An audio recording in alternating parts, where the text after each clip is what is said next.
Welcome to another episode of Social PR Secrets. My name is Lisa Beyer, and I'll be your host. Today's guest is Steve Maly. Steve and I know each other from our mastermind, Baby Bathwater. He owns a marketing agency located in Nebraska, and he is a certified Facebook partner. But that's not it. Steve's title on his LinkedIn profile says activist. And the reason behind that you'll find out in this episode. Steve shares all of his social PR secrets with me, ranging from creativity, secrets behind what works in Facebook ads, what his new project is called, Status. I loved hearing Steve's tips on how he combines what's working in digital advertising and applies it to print ads. It's an unbelievable tip, and I can't wait for you to hear the rest. Enjoy this episode with Steve. Namaste.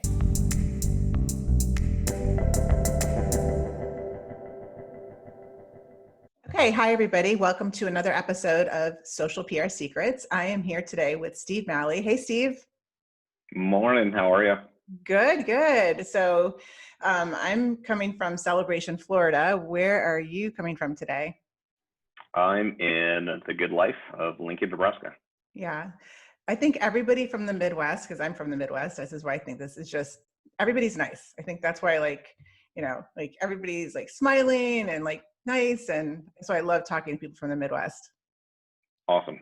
Yeah, I would definitely agree with our travels throughout the Midwest too. We run into some of the most unique, friendly people as well. Yeah, I haven't been to Nebraska, but I want to check it out. But so let's get started. So one thing I really took notice of when I was doing a little bit of background check on you is I love your title of activist. So you have a marketing agency, but talk to me about your title and what that means and a little bit about your background too.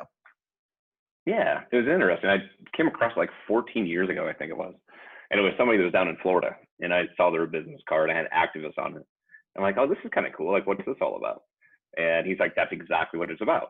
He's like, it gets people to ask me, what this actually means and what I do. So it allows them to kind of go in a spiel. I'm like, I think I'm going to borrow that. So on the activist side of it, I also think it fits because a lot of times, like, I want to get my hands dirty on the marketing side, especially with digital.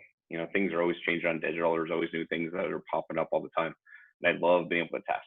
I love being able to see and what works and what doesn't work and really kind of test it out versus simply, hey, I read about this on this blog and it's supposed to work or it might work. Like, I want the raw data kind of myself. So that's where a lot of the activist side of it comes from. Yeah, I think that's one thing that we have in common for sure is I come from the same mindset and, it's hard, from one marketer to another, we're on the agency side talking to clients and then, clients are a little bit, jaded by agencies who come in and, the strategy and takes a few months and you don't really know what you're getting until you're maybe 2 or 3 months deep into working with an agency. Or really, even if you hire somebody. So what my whole philosophy is just so funny. I saw, your title activist is that in month one, we're strategic, but we activate. We are just doing something that is active and showing results while we're also doing the bigger picture strategy work. And it sounds like, you have that same mindset. And it's not to say, you're skipping strategy, but, there are things that you can do. And it sounds like you prove to yourself first that you've done it and that it works before you actually just jump in. Oh, absolutely. And that's part of it too, is being able to take a look at it again, what is working, what's not working, but also the small little pieces, small little wins we can get up front, mainly just get momentum. Because I agree that strategy is a core component. Strategy takes a long time to do really good strategy, do your research with it.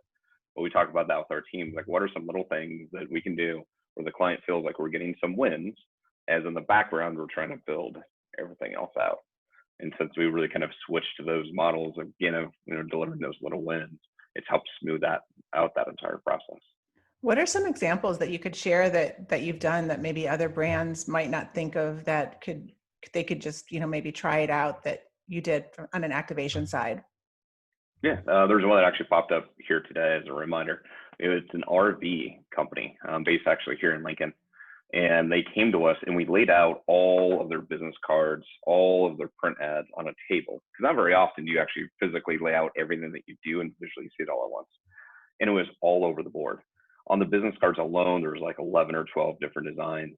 On the print ads, like nothing fit really kind of together. So as we're building up the strategy, one of the things we did is just did a quick mock-up and some new business cards that were consistent, gave that to them. They felt great about it.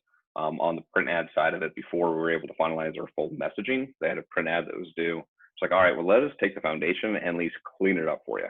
You know, give us the foundations of a good ad to be able to put that in there. And again, they appreciated that because they saw that it wasn't simply just, no, just wait, you know, in 3 months from now, you can place that. Because obviously that's not really how media always works and media buys. So that type of stuff worked out fairly well. And again, just helped build that trust early on. And tell us a little bit about your agency. It sounds like you do a mix of traditional and digital. Yeah, yeah. So we've been around for 16 years here at this point in time. And a lot of it is, we always talk about the strategy, you know, always needs to come first as we go through anything. So what we take a look at though is that strategy and messaging and that position, and how can we position you in the marketplace in a very distinctive way. And we can get into that a little bit later. The different arms of the business itself is about a third of our business is economic development and tourism. So it's either working with communities to simply get somebody to come by and, you know, spend the night, spend a weekend, or, you know, move there permanently, set up shop, that type of thing. We do about a third of our business, just small business, kind of a catch-all. Majority of that business, those people do it within about a 30-mile radius of where they're located at. And then another third of our business is more kind of the online side of things, on Facebook ad buying, Google ad buying. And with that component, we work with people that have been on Shark Tank in the past. We work with people that are kind of quasi-celebrities in their own space, and a lot of it happens to be the health space is what we've done. We've also helped companies and individuals hit the New York Times bestsellers list and then monetize once they get on the New York Times bestsellers list. So that side of it's been really interesting and grown quite a bit over the last 6-7 years. What are some of the biggest changes in a good way that you've seen in marketing over the past 5 years, let's say? Just access to data. Like what Mhm. used to cost a bunch of either time or money, resources, whatever it might be, now you can get, you know, at your fingertips because of the data that Google shares, Facebook shares, that type of stuff. Plus just the targeting, which is interesting in two ways. One being, you know, in marketing forever, it's like, all right, well, I want to target 35 to 44-year-old women that live in this part of the US that have a house worth at least $800,000, that have 2 kids, that drive around a Mercedes, that are registered Democrats, that own 2 dogs. And it sounds great to get that micro targeted. But one thing that's changed a lot too, especially in the online world, is Google's algorithm. Facebook's has gotten so good, is that at times the best audience, instead of targeting all that, we just target 35 to 65-year-old females, period. And then we allow Google and Facebook to really dive deep and really find the buyers or the leads or whatever the goal of those type of campaigns are. But one of the things that we do enjoy about that as well, we've done this a ton, is on print, just traditional advertising. It's expensive to split test. Online, you can split test pretty cheaply. So what we do, if there's a print publication that comes up, for example, is we'll take a look at the best ads that worked for that same audience online. The best ad image, the best ad headlines, the best ad copy, and we use that as a foundation. So it's not necessarily the exact match. You just take, for example, a Facebook ad and turn that into a print ad, I but you can love use that that. image. Oh, it's great. It's golden. You can use that image. You can use, generally speaking, that headline. The body copy might need to be changed based on what you got going on. But it saves you a ton of cash. And again, if it's worked for these people in the digital world, there's a really good chance it's probably going to work for them in the traditional world as well. Which it's ironic that you probably couldn't do the reverse of that. You couldn't take a print ad that was designed for print and turn it into a digital ad. I mean, you could, but it's just not the same. You don't know. That's brilliant. I love that. Exactly. One other thing, talking about like the don't know factor of traditional, is what we do for a lot of times with our clients is we'll buy just different domains for a specific print publication or a billboard or a direct mail piece. So instead of being, you know, in our case, mollymarketing.com is in a print piece, we'll have like outsourced to Nebraska.com. So now we know all the traffic coming to the site that types that in. And with that domain, we just point it back to our website. There's no new creation of anything. Right. It costs $10 to buy a domain. But now we know that, you know, we had 50 people that went to our site from that print publication. Out of those 50 people, we had 10 people follow up with us. So now you can start putting, you know, connecting the dots and seeing where things lead. And so we do that quite a bit for our clients as well, just to get a better idea of tracking. Now it's not direct, it's not one-to-one. It's not like I see a print ad and I can, click on it with my finger, if you will. But with that being said, is that if they remembered what that domain was and go to your site, you can see patterns and just make adjustments based on those patterns. I love that. I love that. One thing that just came to mind, just being on, the client side of things and reports. So, as an agency owner, we give reports at the end of every month. And a lot of times our clients really don't even read it, but we want them to. And I think it's just a struggle to come up with the right report for the client that's going to be something that they care about and that they'll read. But if you were on the client side, what advice would you give that you would want to see in a report that would be valuable information? I mean, some things that are reported on, like, doesn't matter, it's just not as important as other things, and you can get like your eyes Right. can glaze over with like over reporting. Yep, completely agree. So we've gone through this numerous ways throughout the years. We have Google spreadsheets set up that will give you all kinds of data. And I like it, but that doesn't mean it means anything to the client, just like you were saying. And we did this is probably 6 or 7 years ago. We had somebody in the office that was pulling together the monthly reports for our clients. Well, she moved on and we hadn't quite replaced her yet. And so for about 1 month, the reports just fell through the cracks.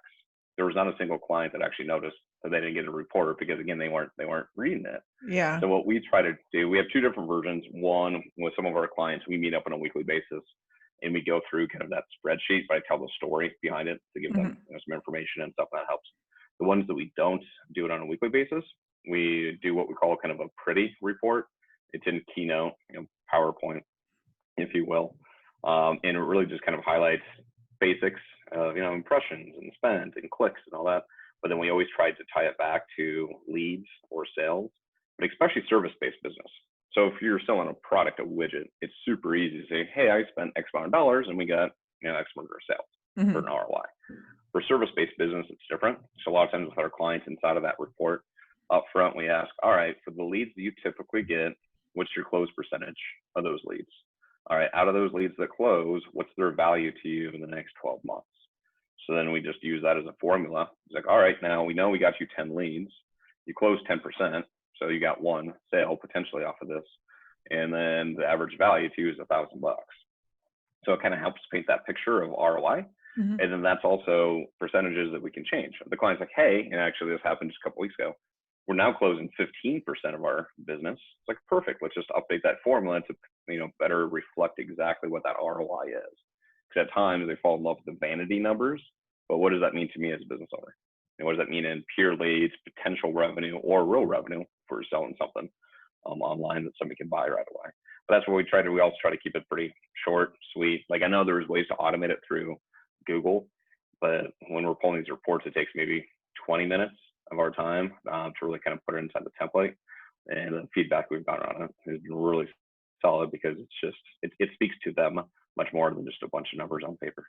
Yeah, we kind of did something similar where it's more of an infographic, and then we have the spreadsheets and everything to back it up if anybody wants to go deeper. But we feel like they're reading the one pager infographic more than they're reading the detail, I like that. all the nitty gritty stuff. Yeah, I like that. Yeah.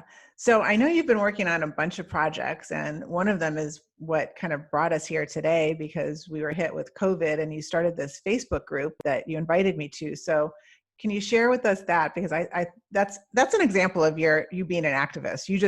We were, under a crisis situation and you started a Facebook group to help everybody through it.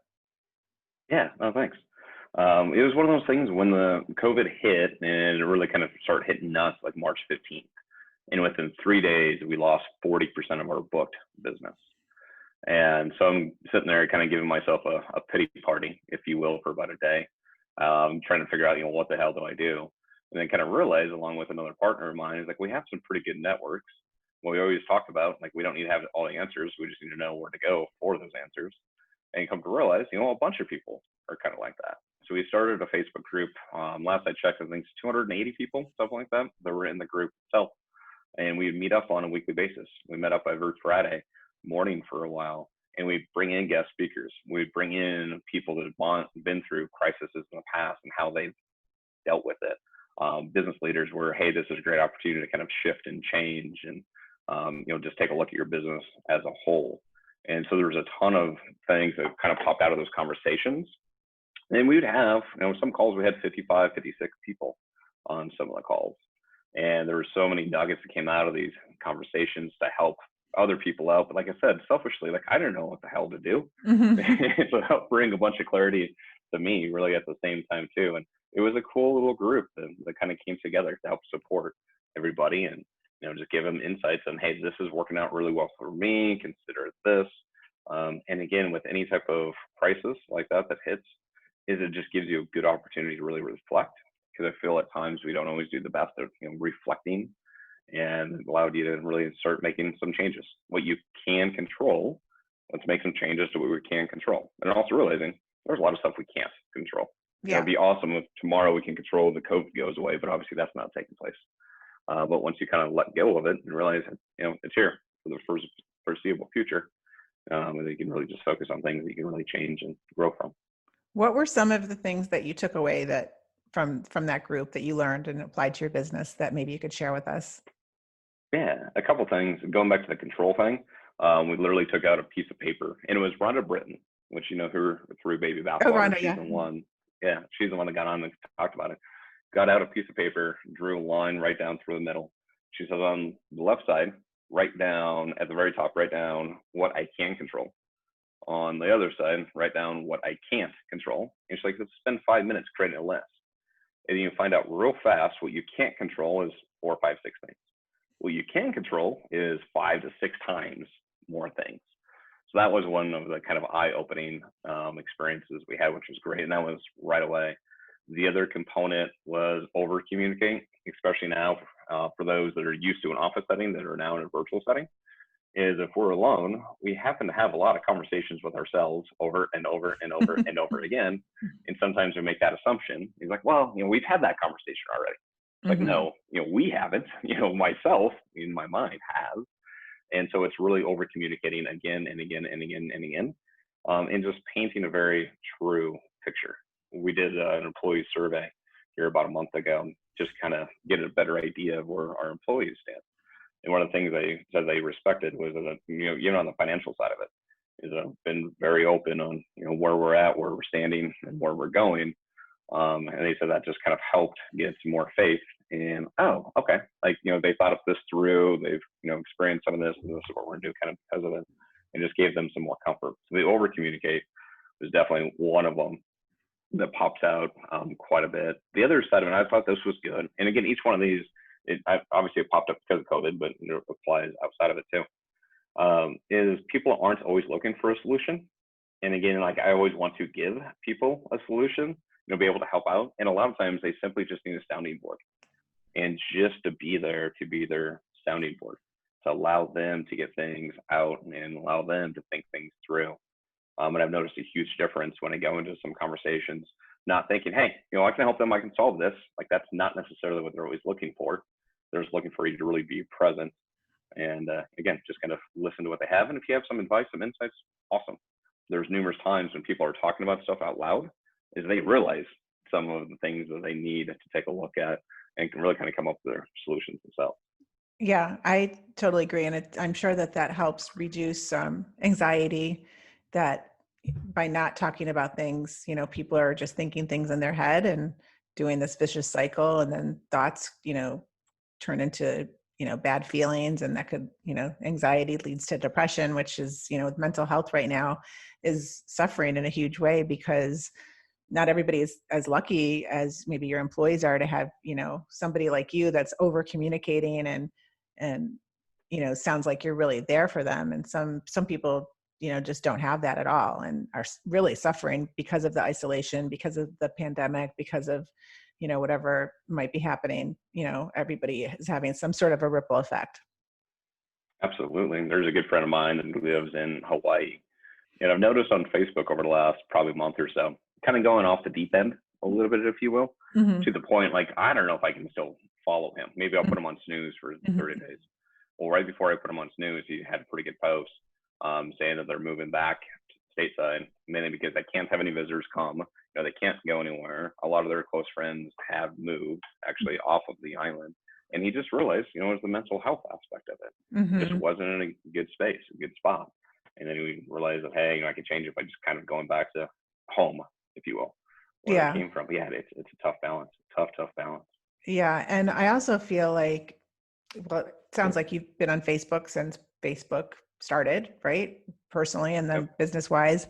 And it's just from being on Facebook personally, like it's changed so much from what it started. Like I remember being on Facebook and being like this like small community of, not everybody was on it. And now it's like so many people are on it. And, I have way too many probably friends, followers that I don't, know most of them, a lot of them personally. So it's become hard to be on Facebook personally because you just, you see a lot of, I don't know, it's not as a happy of a place, but I love Facebook from a marketing standpoint. It's awesome. And it's also awesome for friends and family that you are very close to, but then there's just things that can either like hit you the right way or the wrong way.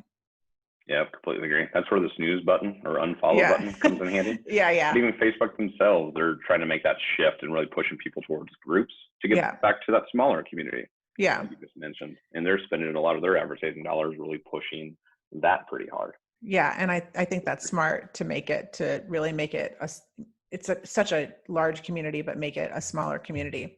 What are some of the exciting positive things that are happening with Facebook marketing that you see? Uh, Overall, I kind of hinted at it earlier, is the Pixel has gotten just so smart. Funny thing is, we're beta testers for Facebook. And so they came to us probably about 4 months ago, and they wanted us to do a beta test for one of our clients. And they're explaining how they want to be set up. And in a nutshell, without nerding out, one of the keys was, hey, so the client that we were going to do this test on, their buyers, generally speaking, are between 25 to about 44, huge outdoor enthusiasts, runners, bikers, hikers, all that type of stuff. What they wanted us to do is just target everybody over the age of 18, and that's it. Like no interest layering, no male, female, no nothing, just everybody over the age of 18. And they gave us $3,000 to do this test. I'm like, fine, it's Facebook's money, it's not our client's money. Like, sure, we'll do this test. Mm-hmm. Well, we're getting on average, you'd get about a 3-to-1 ROI. Consistently, we're getting about a 4.5-to-1 ROI. Again, 4 months later, by just making that change, because again, the Pixel has gotten so smart. So we've tried it on numerous other client accounts, and really kind of the same solution has popped up again and again. And that's one thing that's changed. It's been really kind of interesting and really kind of fun. Now we still try to nerd out to see if we can get a little niche with some stuff. Mm-hmm. But knowing if we have that one running and it's running well, it gives us some opportunity to really kind of test and see what else is really out there. So the Pixel is getting smarter and smarter every day. Exactly. Exactly. I know that you also said you're working on another project. Can you share with us that project, the status? Yeah, so it's interesting. My creative director, that he tends to go and deep dive into academic studies. And the reason why it's academic studies is there's a bunch of studies out there. It all depends who sponsors it on quote unquote whose truth it is, if that makes sense. So the perfect example, there are studies out there that show that smoking is actually good for you. Well, it's sponsored by Philip Morris. So obviously they're going to give you the study. On the academic side of it, it's not necessarily as tilted. And so he goes through rabbit holes. And one of the things that he popped up, this has been fourth quarter of last year, which is the importance of status overall on decision making, our day-to-day decision making. And so we're pulling together kind of a presentation, and we had some conferences lined up that we're going to go through the spiel. And obviously a lot of conferences are postponed at this point in time. But a lot of times when people think about status, they think about money or having a lot of money, wealth, that type of thing. But the more we really took a look at it, it's just little signals that we put out in the marketplace. And a lot of it we don't necessarily mean to, if you will. But where the status comes from originally was kind of our reptile brain that always takes a look at, good or bad, I'm in harm, fight or flight. And so our reptile brain is always prejudging. We don't mean to, it's just always going on all the time. And so when it comes to this status and, kind of signifying some of it, it comes back to the reptile brain and really giving signals of like safety or trust. A couple of examples of this, it could be anything from, I'm a sports fan. I have a Nebraska polo on here right now. And if somebody sees this, they're like, oh, okay, he's a sports fan, and he's maybe from Nebraska or a Nebraska fan, but it potentially could give them some kind of comfort. And that's a really kind of simple way to put it.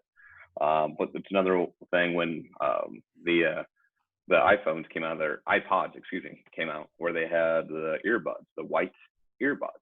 That was a form of status. Not only do I have a new phone, but I have, or iPod, I have a really nice one. But those white wires really kind of signified that. It's the reason why people eat at certain restaurants or don't.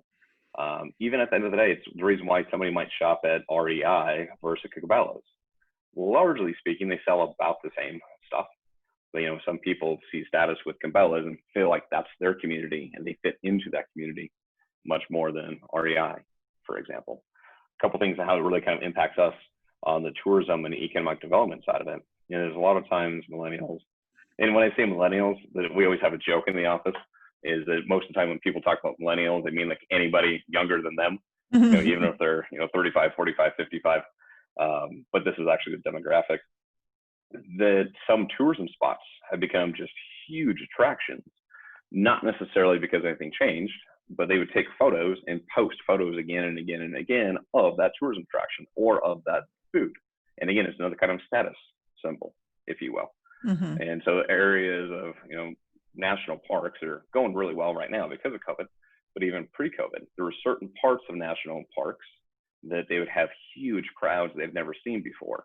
And it was mainly because they would see that image in that spot again and again, and people wanted to relive that. That status. Yeah. Yeah. It's like the exactly. status update. Yeah. Yeah. Yep. Okay. Yep.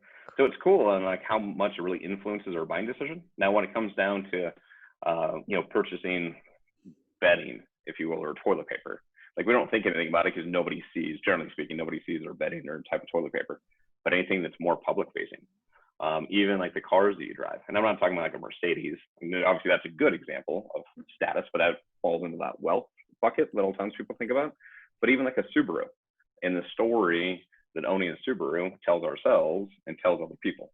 The story of even going to buy flannel, for a jacket versus, a pullover or whatever it may be, that tells a story not only to yourself, but to somebody else. So it's really kind of getting deep into that status. And we're finalizing the presentation now, but it's, from my perspective, it's super interesting how much that just really dictates our day-to-day habits that we don't even think about, that we don't realize. And as a marketer, what are some ways that we could apply that as a layer on top of like maybe persona building or targeting? So a lot of it comes down to community, and what do I want to signify to my community, and using those stories around that. Hey, if you want to be a part of this one type of community, this overall is what you have to wear to signify you're part of that community, or enough to be a part of that community, or talk about, or places to go to.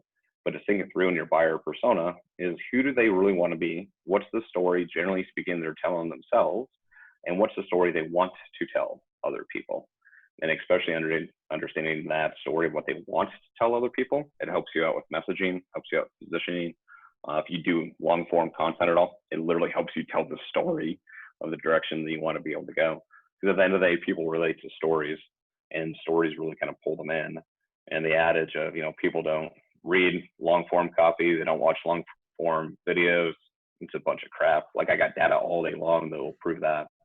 And the reason is, if it's a good story, people will watch a 10-minute video, 20-minute video. They'll read, a 5-minute blog article, if you will. I mean, just like your podcast, 20 minutes to 30 minutes, if you have a good story, people will hang on to it and really listen and complete them. So do you think the story is the secret to creative and messaging? I really do. I really do. Because if you have a story around it, it gets you out of the way. What I mean by that, a lot of times as marketers or salespeople, we tend to talk about ourselves too much. Yeah. If we have a story, it's all about the consumer. It's all about the person, and it focuses directly on them. Because as a consumer, we don't care about your company, we just care about us and like how your company might be able to benefit us.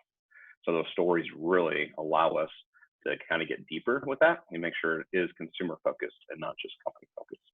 Yeah, I totally get that. So do you have any tips? I mean, besides just the story is the secret to creative and messaging, you are creative. What are some tips you can give on creativity when it comes to marketing or even just specifically Facebook ads? Yeah, there's a couple of things to take a look at. Neither one of them is like overly sexy, if you will, but it's tried and true and it works again and again and again. One is just call like some of your favorite clients and just have an open-ended conversation with them for 10 minutes about who they are, kind of their background, why they buy from you, what else do they buy, maybe what they bought before they met you, what might they buy afterwards. So these open-ended conversations, you'll start to see patterns in language and messaging. And so those patterns, you simply just take exactly what they're already telling you and just flip it back around to the greater audience they're really trying to market to. The other side of it is even taking a look at reviews if it's a physical product, or I guess even service-based, because obviously services will have reviews too. Just take a look at reviews inside of that market itself, inside of that industry, and to see what people are talking about, what they like, what they don't like, what's good, what's bad, all that. And again, it gives you a bunch of nuggets on the messaging side of it that you can take and really drive your entire marketing and creative behind it. I love that. Those are great tips. It made me think of also when you're talking about stories, your brother has some great stories. He's like, I think like, I get his emails and I'm going to invite him to be a guest to interview him, but like his story about the belt and like, it's just so funny. It's just hilarious, but it just really makes you just, people just love stories and they love being authentic. They love feeling like what you're being told is authentic. And I think that, like you said, like that's either it's a big win or a big miss for brands if they're too focused on not telling a story and just into like the product and the features and the benefits. Yeah. It makes you a lot more relatable. And if you're more relatable, you're more approachable. And if you're more approachable, you're going to get, generally speaking, more business. Did you always think that you were going to be an entrepreneur and an agency owner or something like this? Yeah, so it was interesting. If you take a look at mom, dad, and all my aunts and uncles, which is about 10 total with everybody, is out of all of them, 8 out of the 10 are entrepreneurs. So the only ones who are not was my aunt, who's a stay-at-home mom, and then my mom, who worked for the government, which is about as far away from being an entrepreneur as you can get. But with that being said, like that's what I grew up around. And I didn't know that people did not want to own their own business until I was 16. I was in an economics class and I was talking to Haley Anderson was her name at the time. And I was chatting with her like what she wanted to do when she graduated from college. She's like, well, I want to go to the university, get a degree in whatever it was. And then I just want to be an assistant at like a Fortune 500 company. And that was the very first time in my life that I realized not everybody wanted to own their own business. It's just what I always experienced and what I always saw. So I knew I was going to do it.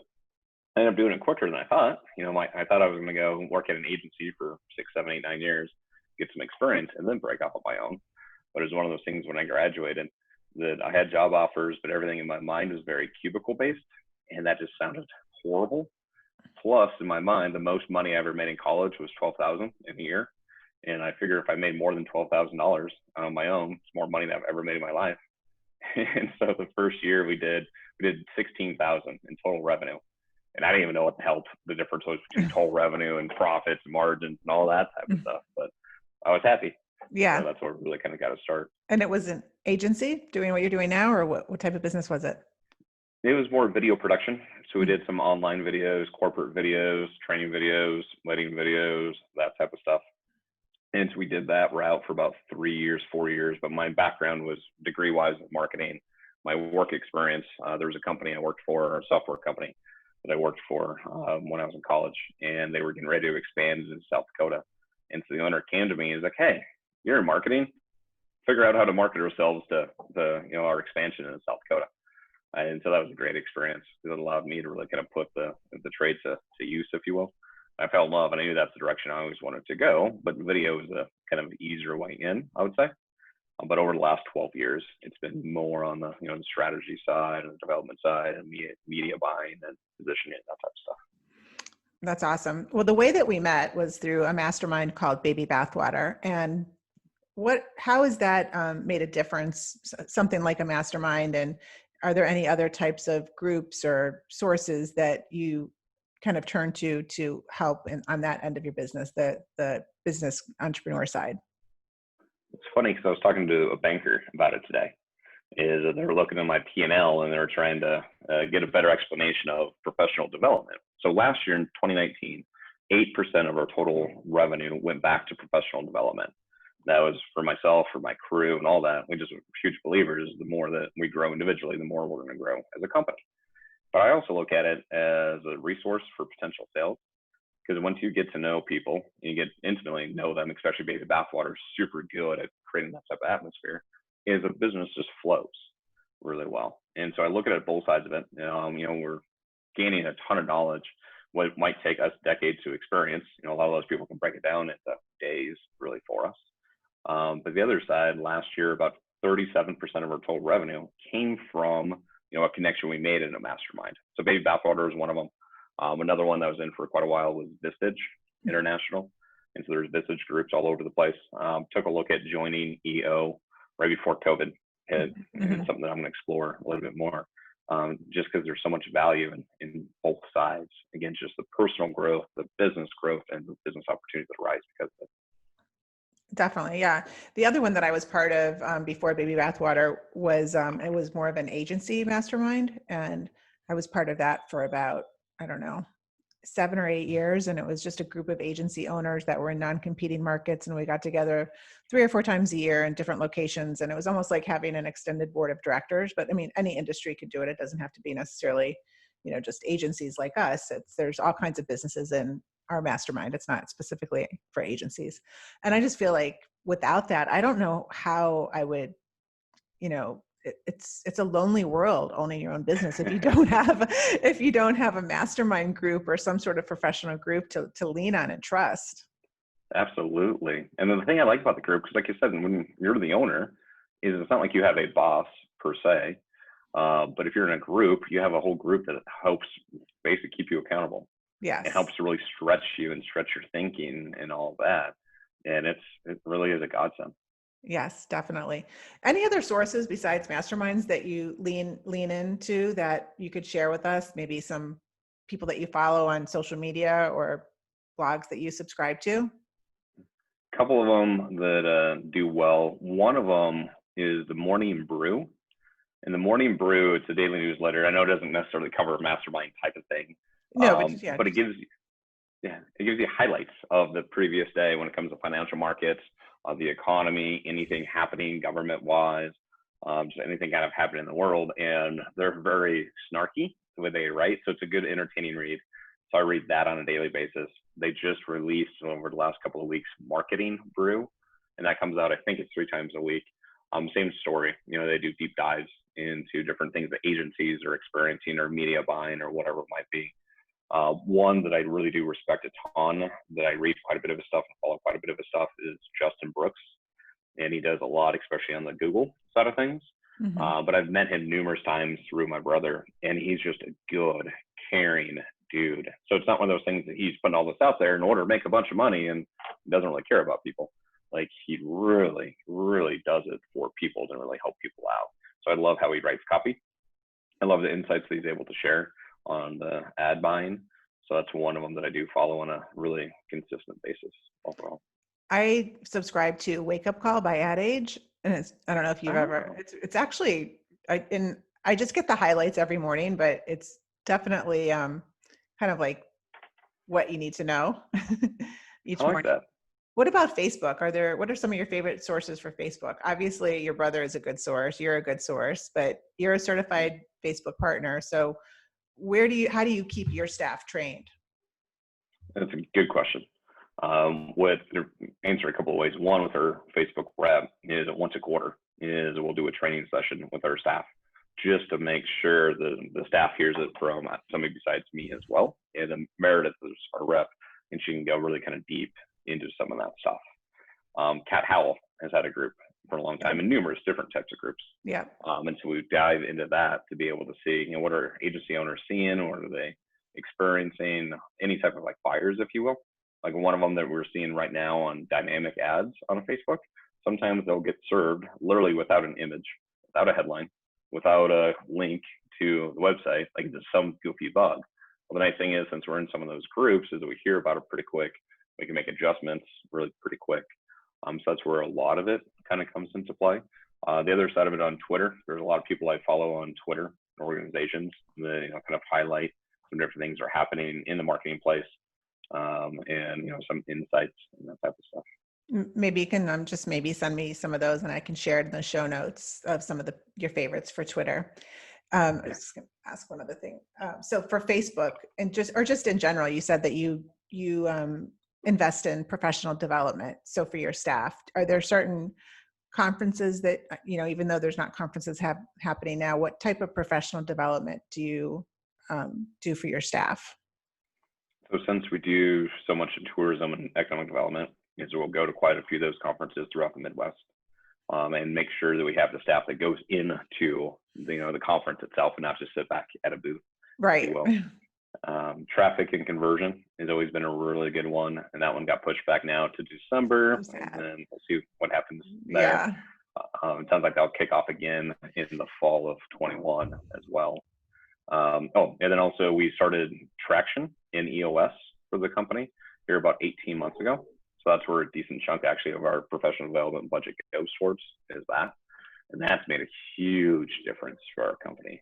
Huge difference. In what way? It forces us to hold conversations on a very regular basis.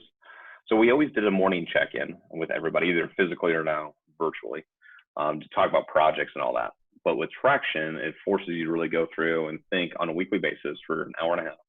What issues are we facing? What do we need to address? What do employees need to be made aware of? And to running an agenda. And we have that time blocked out. It cannot be scheduled over. It's just with my senior team. But it's one of those things that if you have an outlet like that, you'll be amazed at how many issues you need to bring up. And when I say issues, I'm not saying that it's always like a negative issue. It could be a very positive. Or an idea. As well. Yeah, exactly. Mm-hmm. Exactly. And allows them to really kind of go deeper into that. So we have that dedicated time. And the way that I look at it is some of the issues would pop up eventually, maybe a month from now, maybe 3 months from now, maybe whatever. But again, this forces us on a weekly basis to take a look at it and address it, talk about it, making decisions. And once you make decisions, move quickly and really kind of put it into action. So I'd say that's been one of the biggest turning points for our company. Without traction, especially when COVID hit, like we would have survived, but it would be a completely different sense of survival. And so that's been a big difference for us. That's awesome. That's very inspiring. Thank you for sharing that. Okay, you bet. You bet. Any podcasts that you want to share with us that are kind of a must tune into, or your favorites? It's funny with podcasts, I really ebb and flow. So for about a year, I'll listen to a bunch of podcasts. And then for another year, I'll just listen to a bunch of audiobooks. And one thing I noticed actually, since COVID, I'm not traveling nearly as much. I used to have a bunch of windshield time. Is I've even been behind on listening to some books and podcasts and all that. So right now, I don't necessarily have a go-to that I listen to on a very, very consistent basis. Okay, awesome. Well, thank you so much for all this very inspiring insight. Is there any last bits of social PR secrets that you want to share? Wisdom? I'd say the only one, kind of the last one, and again, it goes back to the academic studies that I just pulled out, is a lot of times in marketing, they talk about you need to be different, you need to be different, you need to be different. The study came out and they took a look at companies across the world, and only 6% of companies were truly different. Most of them are close to pretty much the same, but if you want to take a look at Tesla as a good example of being different, or Apple, that type of stuff. So it's not necessarily about being different, it's just how can you be distinctive? What can you put in the marketplace? What can you do that's distinctive, that's memorable? And it literally could be, my sales guy ended up doing this, just growing kind of a thick, goofy mustache, and it sticks out. It's distinctive. We've done it before with like an orange puppet for kind of a corporate type of audience. And you're not going to see an orange puppet, at all in a, print publication going towards corporate people, but it makes you stop, makes you become just distinctive and really kind of get noticed.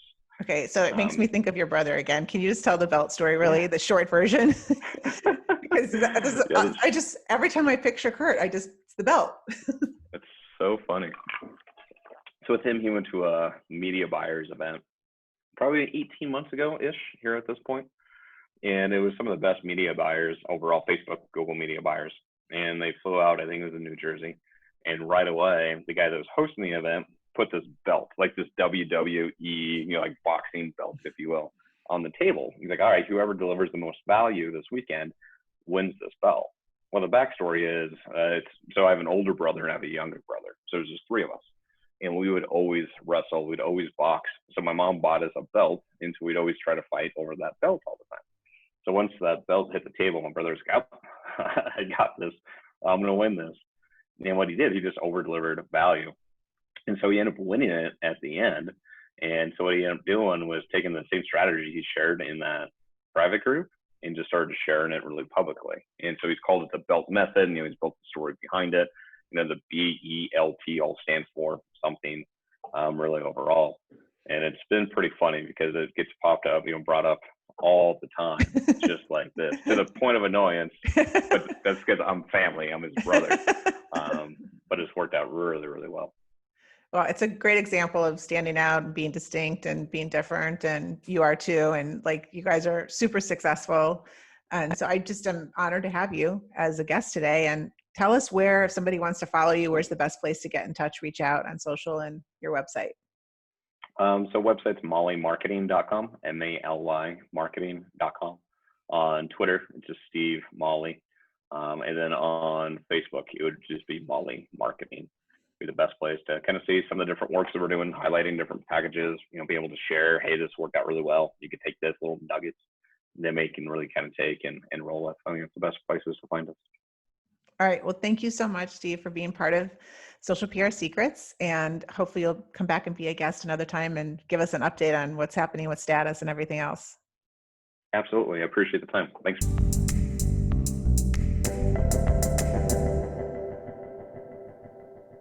Thank you for listening to this episode of Social PR Secrets. If you like what you heard, check out the book on Amazon or follow our blog at socialprsecrets.com. This episode was sponsored by The Buyer Group, a social PR agency striving to keep our balance in the digital world, practicing public relations, social media, and search marketing, while occasionally drinking a glass of wine or two for the best creativity and results. Thank you all for tuning in. If you would like to get a free chapter of Social PR Secrets, go to socialprsecrets.com/free.